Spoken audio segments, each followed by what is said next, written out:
more than 70 years, a strange name haunted London's police stations, courtrooms and newspaper columns.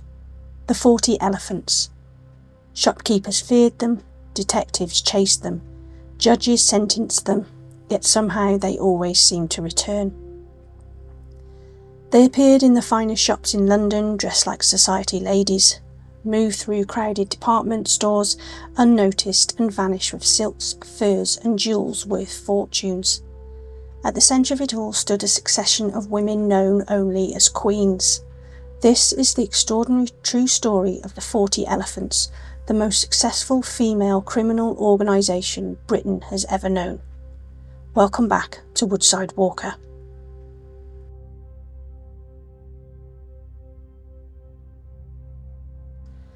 The story begins in South London in the district of Elephant and Castle. Today it is a busy and familiar part of the capital, but during the 19th century it was a harsh and overcrowded place where poverty, crime and hardship shaped everyday life. Families lived in cramped housing with few opportunities, and for many young people, criminality offered one of the only routes to survival.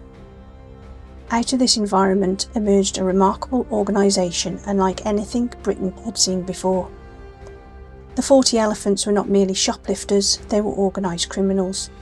They operated across London and eventually throughout the country, targeting the finest stores in Britain. They forged references, infiltrated wealthy households as servants, blackmailed wealthy victims, and developed a sophisticated network for disposing of stolen goods. Their activities stretched from Victorian London into the post-war world, making them one of the longest-lasting criminal enterprises in British history. What made them so effective was the fact that society never expected women to operate organised crime on such a scale. A historian later observed that the women benefited from prudish attitudes of the time by taking shelter behind the privacy afforded to women in large stores. The assumptions that protected respectable female shoppers became the 40 Elephants' greatest weapon.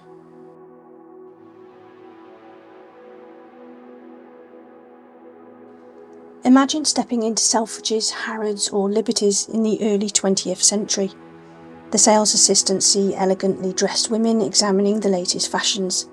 They see fur collars, expensive jewellery and perfectly tailored dresses. What they do not see are the hidden pockets, the reinforced linings, the concealed compartments sewn into skirts, coats, bloomers and even hats. The 40 Elephants designed their clothing specifically for theft. Their outfits became portable warehouses capable of carrying an astonishing quantity of stolen goods. Jewellery, silks, perfumes and expensive garments disappeared into specially created compartments and left the building in plain sight. One police detective later remembered that these women arrived at London's department stores dressed to kill and descended upon them like a swarm of locusts. The operation itself was surprisingly disciplined. Experienced members would attract attention while less familiar faces carried out the thefts. Some distracted assistants while others removed stock. The organisation was structured into groups and cells, each with defined roles and responsibilities. Their success was so great that they eventually became too famous to operate freely in London and were forced to expand across Britain into seaside towns and provincial cities. Yet all great criminal organisations require leadership. The 40 Elephants had queens.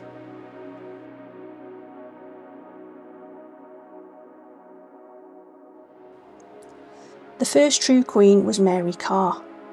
Born in Holborn in 1862, Carr rose steadily through the criminal underworld and eventually became leader of the 40 Elephants. Under her guidance, what had once been a loose association of female thieves evolved into a disciplined criminal organisation. Her house, at 118 Stamford Street, became the gang's headquarters, a place where operations could be planned and members directed throughout London. Mary possessed the qualities necessary to inspire loyalty. Lloyd's weekly newspaper described her as being noted for her good looks and engaging manner, and reported that she had managed to gather around herself a gang of young women who gave her complete obedience as their leader. She was not simply feared, she was admired. Throughout her career, she used multiple aliases, associated with some of London's best-known criminals, and achieved a degree of fame unusual for any gang leader of the period. Some later writers even suggested she had modelled for prominent artists, while others claimed she inspired fictional villains and stage characters. Then came the scandal that cemented her place in newspaper history. In 1896, she stood trial in a sensational case involving 6-year-old Michael McGee. Newspapers referred openly to her as the Queen of the 40 Thieves and followed every twist and turn of the case. The trial ended with a conviction and a sentence of 3 years penal servitude. Even then, Mary Carr seemed incapable of looking ordinary. One contemporary description recalled her appearing in court wearing a black velvet cloak trimmed with fur, a silk dress, a broad-brimmed hat decorated with ostrich feathers, and 7 diamond rings glittering on her fingers. She looked less like a prisoner and more like royalty. Prison removed Mary Carr from the streets, but it did not destroy the organisation she had built. Another queen simply stepped forward.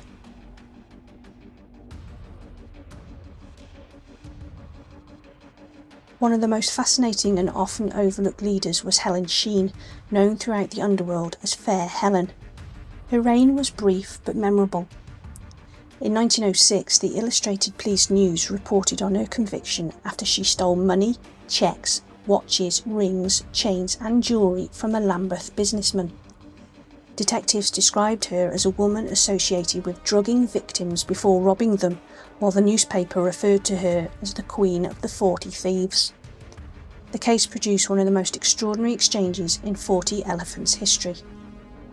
When the judge gave Helen an opportunity to reveal the location of the stolen jewellery and potentially improve her position, she refused. After receiving a sentence of 18 months hard labour, she reportedly replied, "That won't break my heart, old tallow face. Goodbye, dear." It was arrogance, defiance and dark humour wrapped into a single sentence, and it perfectly captured the spirit of the gang.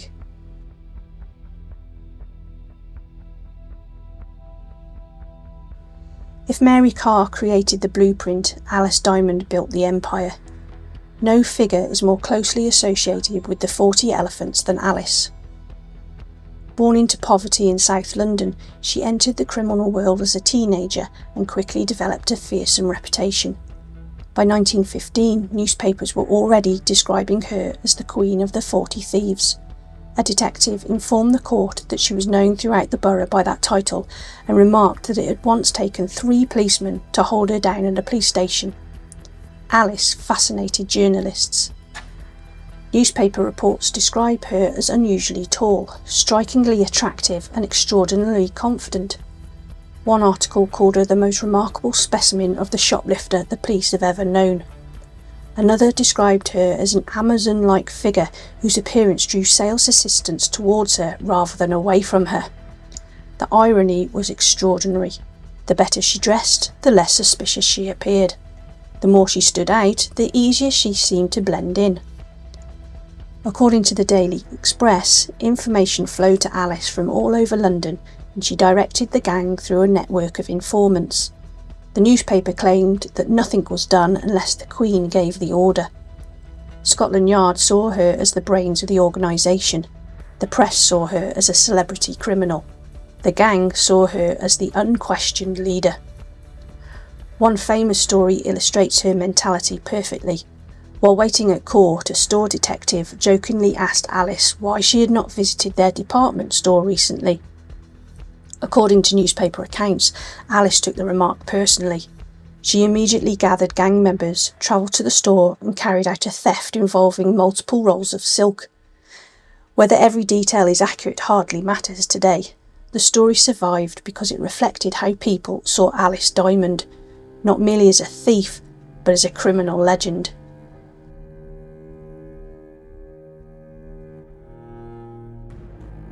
Standing beside Alice was another extraordinary figure, Maggie Hughes, later known as Maggie Hill. Where Alice was physically imposing, Maggie was described as beautiful, youthful and almost childlike in appearance. yet newspaper reports repeatedly portrayed her as one of the most dangerous women in London's underworld. The contrast fascinated reporters. One article described a judge looking at Maggie and remarking that she looked just like a baby. Another newspaper called her babyface Maggie, while simultaneously describing her as the organiser of one of London's most daring criminal gangs. When sentenced by the Old Bailey, she reportedly responded to the judge's hope of reform with the chilling declaration, "It won't cure me, wait till I come out, I'll be a regular villain." The newspapers claimed that Maggie and Alice organised raids worth thousands of pounds and were linked to some of the most notorious gang disputes of the period. Maggie's beauty became part of her disguise, while her reputation ensured that few people underestimated her twice.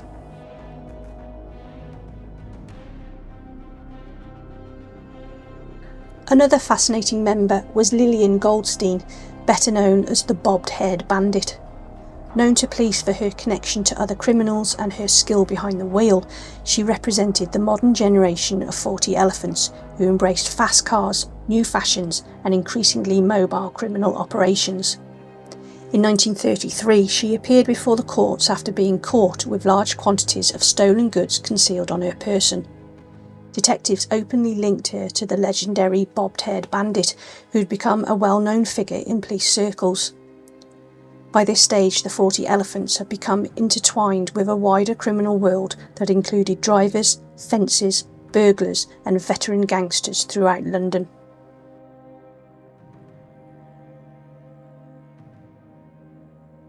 What separated the 40 elephants from many other criminal organisations was the way they spent their money. They wore fashionable clothing, they attended clubs and restaurants, they threw lavish parties. They admired film stars, followed society gossip and attempted to imitate the glamorous lifestyles of the bright young things, whose exploits filled newspaper columns throughout the 1920s. A historian later noted that many husbands lounged at home while their wives supported the household through organised theft. In an era when women often possessed limited economic opportunities, the 40 elephants created their own version of financial independence. The means were criminal. The ambition was unmistakable.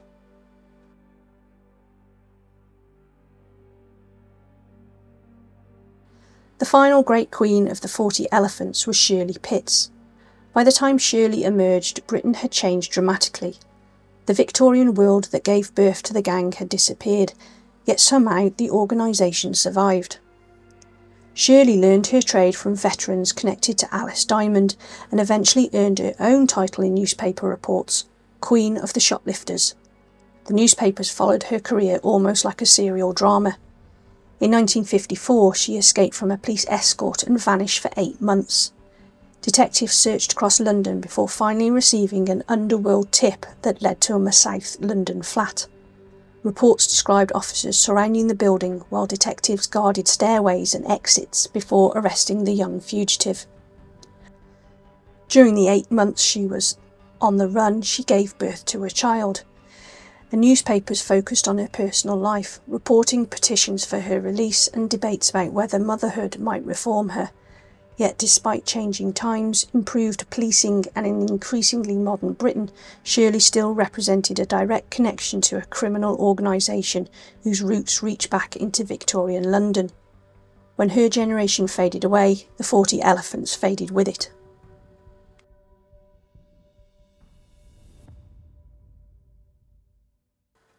One of the problems historians face when studying the 40 elephants is that many of the women vanished into history. The newspapers focused on the queens, the courts recorded the convictions, the police preserved the names of those they arrested, but dozens of other women moved through the organisation and left only fragments behind. One of those women was Florrie Holmes. Unlike Alice Diamond or Maggie Hughes, Florrie never became a household name. She was not the queen of the gang, and she was not immortalised in sensational newspaper headlines. Yet in many ways her story represents the lives of countless women who passed through the 40 elephants during its long existence. According to later accounts, Florrie first became connected to the gang through her relationship with a gangster before becoming involved in criminal activity herself. Like many members of the 40 Elephants, she entered a world where theft was organised, professional, and often treated as a family business rather than simple opportunistic crime. What is striking is how ordinary some of these women appeared. They were not master criminals in the Hollywood sense. They were daughters, sisters, girlfriends, and mothers who operated within communities where criminality was woven into everyday life. Many had grown up in the poverty of South London, where legitimate opportunities could be scarce and where organised theft often offered far greater rewards than respectable employment.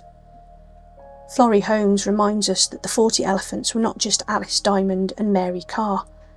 They were an entire hidden society of women, many of whom were never photographed, never interviewed, and never fully documented. Yet together they helped build one of the most successful criminal organisations Britain has ever known.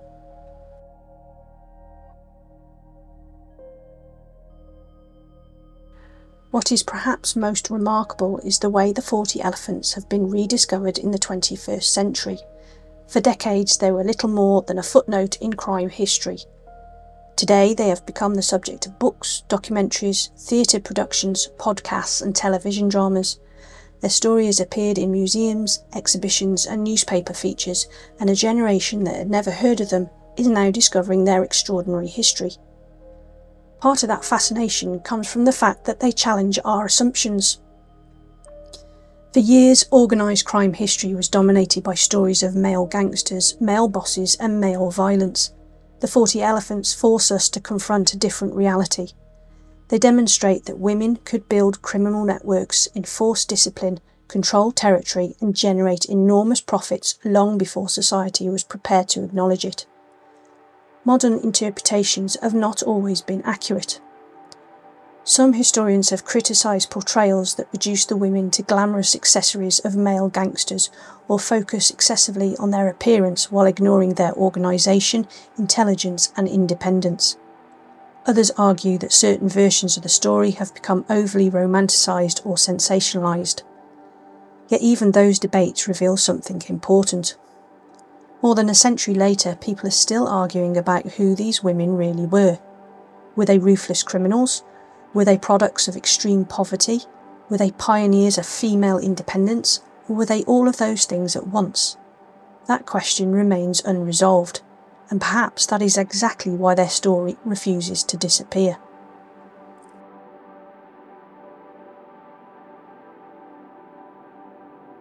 The most significant revival of interest arrived with the television drama 1,000 Blows.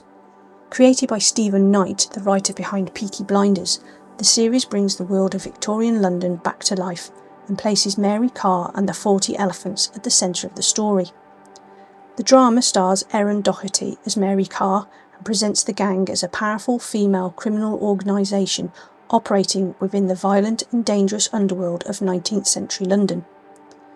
Knight has explained that he had long wanted to tell the story of the 40 Elephants because their real history was already extraordinary.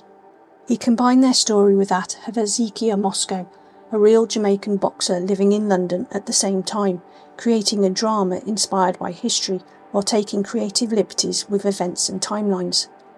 The series is not a documentary, it is entertainment, but it has introduced millions of viewers to a group that had almost disappeared from public memory. For many people, 1,000 Blows has been their first encounter with Mary Carr, Alice Diamond and the fascinating criminal empire they helped build. In a strange way, the 40 Elephants have achieved what few criminal gangs ever manage.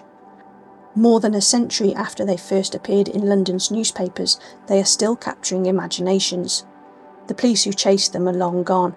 The stores they robbed have changed, the streets they walked have transformed. Yet the women themselves continue to march through popular culture, refusing to be forgotten. The 40 Elephants remain one of the most fascinating criminal organisations in British history. For decades they embarrassed detectives, outsmarted shopkeepers, built criminal networks across the country and created a female-led underworld at a time when society barely imagined such a thing was possible. Mary Carr gave the gang its foundation. Alice Diamond transformed it into an empire. Maggie Hughes enforced its reputation. Shirley Pitts carried its legacy into the modern age. Behind the myths, the newspaper headlines and the sensational court cases stood a group of women who discovered that society's assumptions could be turned into weapons. Whether you see them as criminals, opportunists, rebels or pioneers, one thing is certain: London has never seen another gang quite like the 40 Elephants.